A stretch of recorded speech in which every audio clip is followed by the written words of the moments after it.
نحمدہ ونسلم علی رسولہ الکریم اما بعد۔ سیرت النبی صلی اللہ علیہ وسلم کا 56 نمبر سبق ہے۔ آپ سن چکے ہیں کہ ام معبد رضی اللہ تعالی عنہا کے خیمے پر رسول اللہ صلی اللہ علیہ وسلم کا گزر ہوا، اور پھر ام معبد نے اپنے شوہر کے سامنے رسول اللہ صلی اللہ علیہ وسلم کا جو حلیہ مبارک بیان کیا،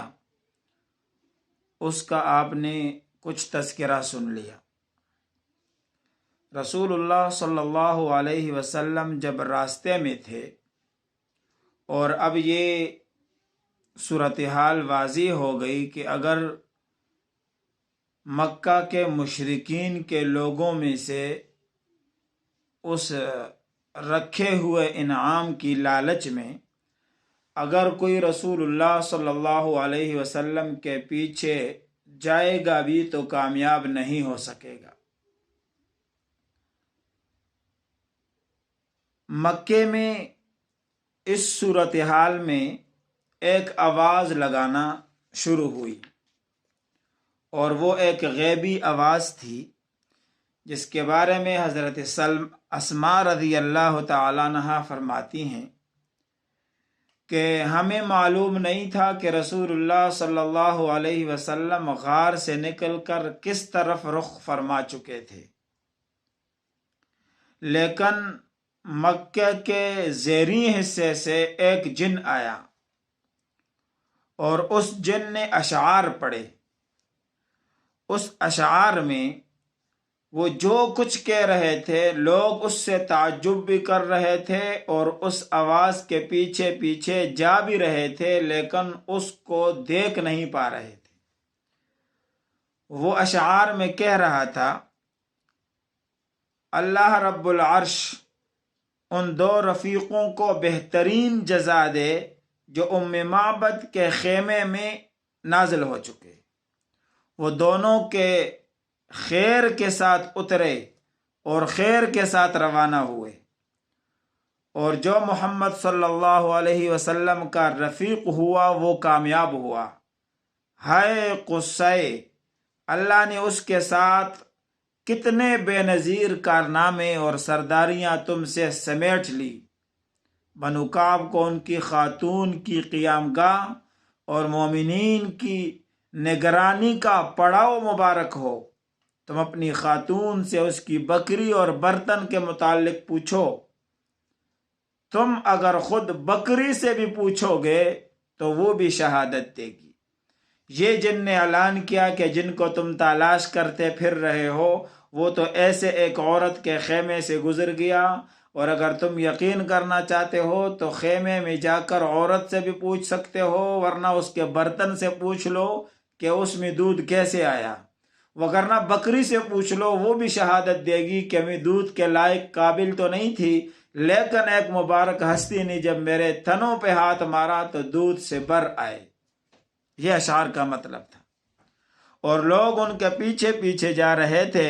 یہاں تک کہ وہ بالائی مکہ کا جو حصہ تھا اس سے بھی نکل گیا۔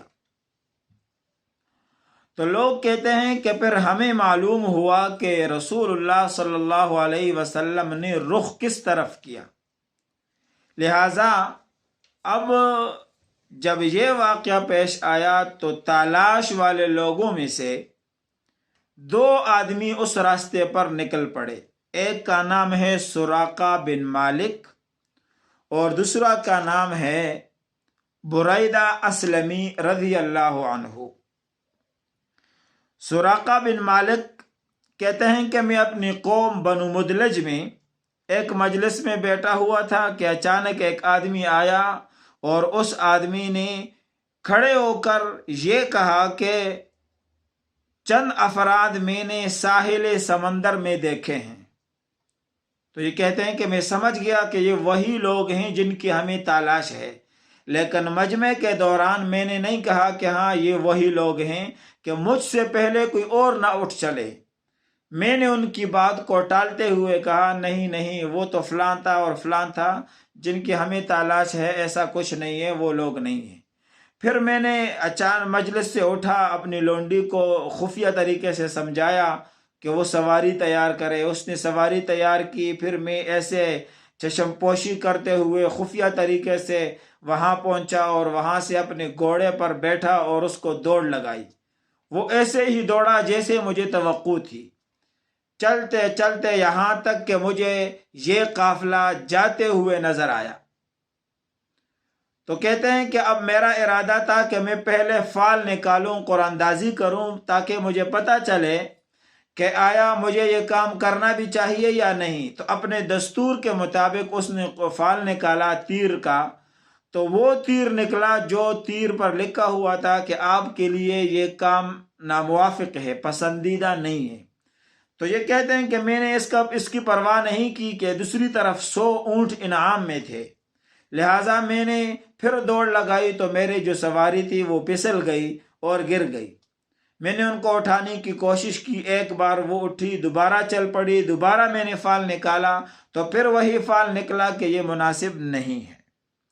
لیکن اب جب مجھے وہ 2 حضرات نظر آئے اور میں بالکل قریب پہنچا تو میں نے دیکھا کہ سواری کے پیچھے جو شخص بیٹھے ہوئے ہیں، یعنی صدیق اکبر ردیف، وہ مڑ مڑ کر دیکھ رہے ہیں۔ تو اتنے میں میری جو سواری تھی وہ پھسل گئی اور اس کے دونوں پاؤں زمین میں دھنس گئے اور نیچے کی طرف دھنستی جا رہی تھی، یہاں تک کہ میں نے آواز لگائی کہ بھئی میں کوئی خطرے کی علامت نہیں ہوں اور میں جو ہے نا وہ امن چاہتا ہوں۔ لہٰذا جب میں نے امن کا پروانہ اور پناہ کے لیے ہاتھ اٹھایا، آواز لگائی تو وہ رک گئے اور میری سواری بھی نکل آئی، تو یہاں تک کہ میں پہنچ گیا۔ اس کے بعد رسول اللہ صلی اللہ علیہ وسلم سے اور صدیق اکبر سے میں نے کہا کہ میرے لیے کیا حکم ہے، میرا یہ توشہ اور یہ زادرہ آپ لوگوں کو میں پیش کرنا چاہتا ہوں۔ میرا زادرہ لینے سے انہوں نے انکار کیا، البتہ مجھے اتنا کہا کہ ہمارے بارے میں راز رکھنا، وہاں کسی کو نہ بتانا کہ کہاں پر کہاں جا رہے ہیں۔ میں نے کہا ایسا ہی کروں گا، البتہ مجھے ایک امن کا پروانہ لکھ دیں کہ اگر کبھی تمہارے ساتھی مجھ پر غالب آ جائیں تو میرے پاس امن کا پروانہ ہونا چاہیے، امن کی تحریر جو ہے نا وہ ہونی چاہیے، ضمانت ہونی چاہیے۔ لہٰذا رسول اللہ صلی اللہ علیہ وسلم نے عامر بن فہیرہ جو غلام تھے اور ساتھ جا رہے تھے ان کو حکم دیا، انہوں نے چمڑے کے ایک ٹکڑے پر لکھ کر میرے حوالے کر دیا اور رسول اللہ صلی اللہ علیہ وسلم وہاں سے آگے بڑھ گئے۔ جب سراقہ بن مالک بن جعشم قریب آ رہے تھے اور صدیق اکبر نے دیکھا تھا تو آپ نے رسول اللہ صلی اللہ علیہ وسلم سے ارشاد فرمایا کہ فلاں ہمارے پیچھے آ رہا ہے۔ تو اللہ کے رسول نے راستے میں بھی غار کی طرح یہاں بھی ارشاد فرمایا لا تحزن ان اللہ معنا، مت گھبرائیے، اللہ ہمارے ساتھ ہے۔